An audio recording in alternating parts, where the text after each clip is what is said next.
안녕하세요. 행복한 TV의 유토입니다. 마음이 예뻐지는 내 영혼의 비타민 니카타니 아키히로 지음인데요. 칭찬을 받는 당신이 진정한 당신입니다. 사람은 자신이 받은 칭찬과 똑같은 사람이 되는 법입니다. 사람은 누구나 자신이 받은 칭찬과 똑같은 사람이 되어 갑니다. 유명한 사진작가가 찍은 그 어떤 사진보다도 사람들에게 받은 칭찬이 당신 자신을 정확하게 비추어주는 법이니까요.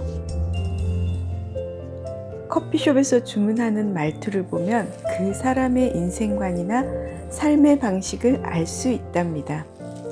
예를 들어 커피를 주문할 때 당신은 혹시 커피라는 단어만 말하고 있는 것은 아닌가요? 물론 지나치게 과장해서 정중하게 말할 필요는 없지만 적어도 커피 주세요 라고 말해야 하지 않을까요? 정중한 대접을 받고 싶다면 자신이 먼저 정중하게 대접해 주어야 합니다. 주위를 둘러보면 물, 계산서, 재떨이와 같이 단어만 내뱉는 사람을 숱하게 볼 수 있습니다. 그렇게 무뚝뚝하게 내던지는 말이 얼마나 마음에 상처를 주는지 알고 있나요? 말은 칼보다 훨씬 날카로워서 정중하게 포장하지 않으면 자신도 상대방도 모두 다치고 만답니다. 우리 사회는 한 사람 한 사람이 톱니바퀴처럼 맞물려 돌아가고 있습니다.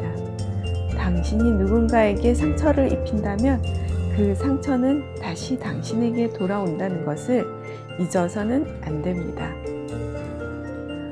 의심스러운 사실이 의심 많은 성격을 만드는 것이 아닙니다. 의심 많은 성격이 의심스러운 사실을 만드는 것입니다. 의심 많은 성격의 소유자는 자신의 의심 많은 성격이 상대방 때문에 생겼다고 믿어 의심하지 않습니다. 그러나 어느 사실에 대해서 의심을 품는 이유는 상대방에게 있는 것이 아니랍니다. 바로 자기 자신의 의심 많은 성격 때문이지요. 만약에 상대방을 믿고 따른다면 그 순간 의심스러운 사실은 어디론가 사라져 보이지 않게 될 것입니다. 선물을 받으면 자꾸 다른 사람에게 이야기하세요. 그러나 선물을 주었을 때는 잠자코 아무 말 하지 마세요. 당신이 받은 선물에 대해서 입이 닳도록 칭찬을 하세요. 아마 당신 눈앞에 멋진 선물이 차곡차곡 쌓일 거예요. 누군가에게 멋진 선물을 하셨나요? 그렇다면 그 사실에 대해 아무에게도 말하지 말아 보세요. 그렇게 하면 상대방은 마음속 깊이 고마움을 느끼게 될 것입니다. 우울의 늪에 빠진 사람이 가장 원하는 것은 위로가 아니라 밝은 웃음이라고 합니다. 웃음은 사람에게 활력을 만들어주고 기운을 솟구치게 만드는 활력소입니다. 혹시 장례식에 다녀와서 기분 좋은 적이 있으셨나요? 그렇다면 그 장례식에는 웃음이 넘치고 있었던 것이고 장례식에 웃음이 넘쳤다는 것은 돌아가신 분이 훌륭한 분이었다는 가장 좋은 증거이라고 합니다. 자신이 돋보이려고 기를 쓰는 사람은 오히려 눈에 띄지 않는다고 합니다. 눈에 띄는 사람은 다른 사람을 돋보이게 해주려는 사람이라고 하는군요. 아이들이 좋아하는 사람은 좋은 총을 가지고 있다고 칭찬해주는 사람이 아니라 아이가 쏘는 총에 맞고 으악 하고 쓰러지는 사람이랍니다. 이것은 상대가 진심으로 원하는 것은 칭찬받는 것이 아니라 자신과 하나가 되어주는 것이랍니다. 우리 모두가 같은 마음이 아닐까요? 돈은 비료나 마찬가지라고 합니다.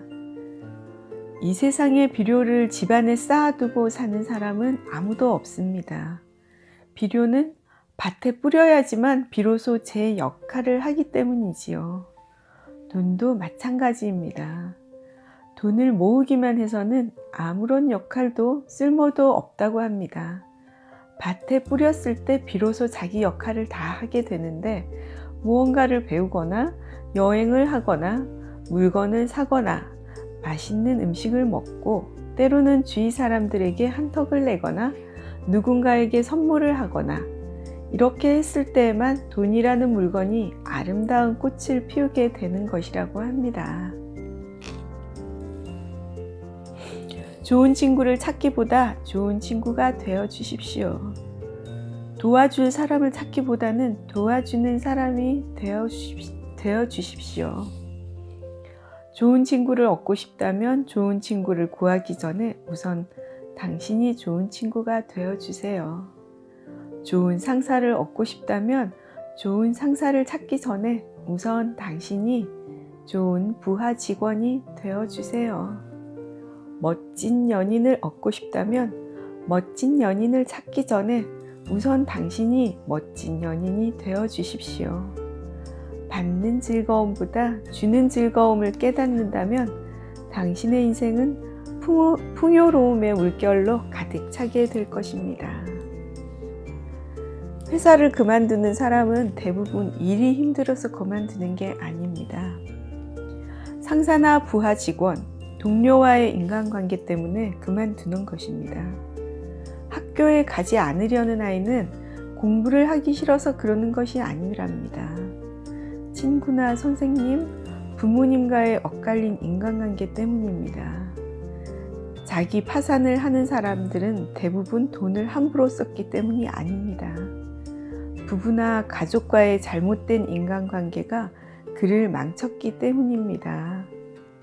부부 사이가 나빠지는 원인은 어느 한쪽의 외도 때문이 아닙니다. 외도를 만드는 원인이 부부 사이에 있었기 때문입니다. 자식이 나쁜 짓을 저지르는 것은 못된 친구를 만났기 때문이 아닙니다.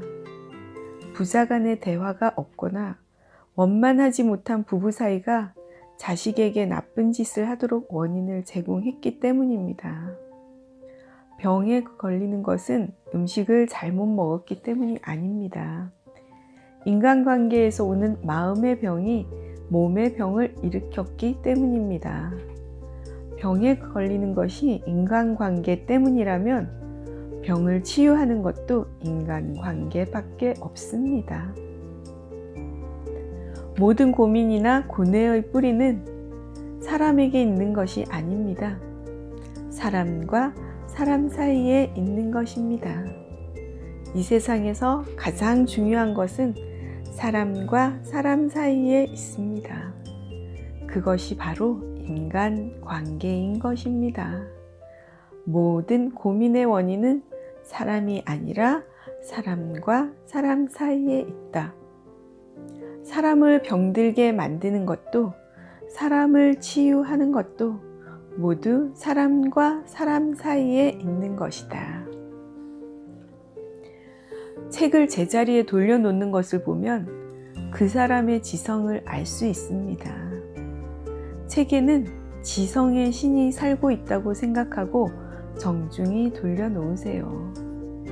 지성을 소중히 생각하느냐 하지 않느냐는 서점에서 어떻게 행동하느냐를 보면 쉽게 알 수 있습니다. 모든 책 속에는 지성의 신이 살고 있습니다. 중요한 것은 손에 들고 있는 책을 사느냐 사지 않느냐가 아닙니다. 사지 않는 책을 원래 있던 장소에 정중히 돌려주는 그 사람은 지성을 신장시킬 수 있는 사람입니다. 그러나 손에 들고 있던 책을 툭 던져서 돌려놓는 사람은 지성을 신장시킬 수 없습니다. 책 속에 살고 있는 지성의 신을 환하게 만들었기 때문이지요. 서점에서도 도서관에서도 친구 집에서도 책 속에는 지성의 신이 살고 있다고 생각하고 소중히 대해야 하지 않을까요? 피아노를 배우러 온 81살의 할아버지께서 이렇게 말씀하셨습니다. 기초부터 철저하게 지도해 주시기 바랍니다. 이처럼 어린 시절에 배우고 싶었던 것은 자식에게 강요하지 말고 자신이 직접 시도해 보세요. 친구가 될 수 있을지 없을지는 함께 식사를 해보면 금방 알 수 있습니다. 함께 식사만 해도 즐거운 사람이 되세요. 친구가 되기 위해서 억지로 허세를 부릴 필요는 없습니다. 사랑을 받고 싶다는 조바심으로 온몸의 털을 고슴도치처럼 바싹 곤두세울 필요도 없습니다. 구태여 비싼 음식을 대접하지 않아도 각자 자기가 먹은 음식값만큼 돈을 내도 상관없습니다.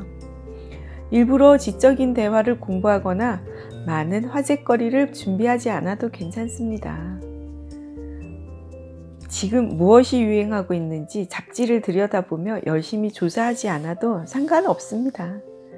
당신은 단 한 가지만 하면 충분합니다. 함께 식사를 해서 즐거운 사람이 되는 것입니다.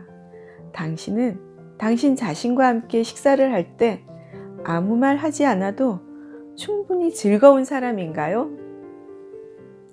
운전을 할 때 조수석에 타는 것보다 운전을 하는 편이 훨씬 피곤하지 않습니다. 인생의 행복과 불행은 겉으로 보는 것만으로는 알 수 없는 것처럼 여행을 할 때는 운전하는 운전자보다 조수석에 앉아 있는 사람이 훨씬 더 피곤하거든요. 운전하는 사람은 지도를 보거나 표식을 보거나 주위의 자동차를 보느라 정신이 없기 때문에 자칫 피곤하다고 생각하기 쉽습니다. 그러나 어느 길로 접어들지 어디에서 쉬었다 갈지를 생각하면서 달리기 때문에 실은 별로 피곤하지 않습니다. 하지만 옆에 타고 있는 사람은 앞으로 어떻게 될지 잘 모르기 때문에 의외로 신경이 예민해져 있어서 쉽게 지치는 법입니다. 인생도 이와 마찬가지로 편하게 보이는 편이 실은 훨씬 불편하고 불편하게 보이는 편이 훨씬 편한 경우가 있다고 합니다. 우산은 다른 사람에게 빌려주기 위해서 있는 거라고 합니다. 집에 있는 우산의 숫자가 당신의 사랑의 숫자일 경우도 있다고 합니다. 갑자기 소나기가 쏟아질 때마다 사랑이 늘어나는데요. 우산의 숫자는 다름 아닌 사랑의 숫자로서 소나기가 쏟아질 때마다 사랑이 늘어나는 것이라고 합니다. 기왕에 그렇다면 될 수 있으면 커다란 우산을 사는 것이 어떨까요? 호텔 도어맨이나 골프용 우산을 본 적이 있을 거예요. 그 우산은 입이 다물어지지 않을 정도로 엄청나게 큽니다. 그것은 누군가에게 씌워주기 위한 우산이기 때문이지요. 우산의 숫자가 사랑의 숫자이듯이 우산의 크기가 그 사랑의 크기라고 합니다. 남녀관계뿐만 아니라 인간관계에서도 인기가 없는 사람은 조건이 나쁜 사람이 아닙니다. 조건이 나쁜 것을 사과하거나 변명하는 사람입니다. 그와 반대로 인기가 있는 사람은 조건이 좋은 사람이 아닙니다. 좋은 조건을 자랑하기보다 최악의 조건에서도 밝고 적극적으로 생각하는 사람입니다. 신이 사랑하는 사람도 조건이 좋은 사람이 아니라 최악의 조건에서도 언제나 웃음을 잃지 않고 적극적으로 행동하는 사람입니다. 신은 지금 당신 앞에 서 있습니다. 그런데 당신이 뒤를 쳐다보고 있다면 신이 어떻게 당신의 얼굴을 기억할까요? 고개를 들고 당당하게 앞을 쳐다보면 신은 반드시 당신의 얼굴을 기억하고 따뜻하게 말을 걸어줄 것입니다. 신은 지금 당신 앞에 서 있습니다. 앞을 똑바로 쳐다보면 당신의 얼굴을 기억하고 따뜻하게 말을 걸어준다고 합니다. 마음이 예뻐지는 내 영혼의 비타민이었습니다.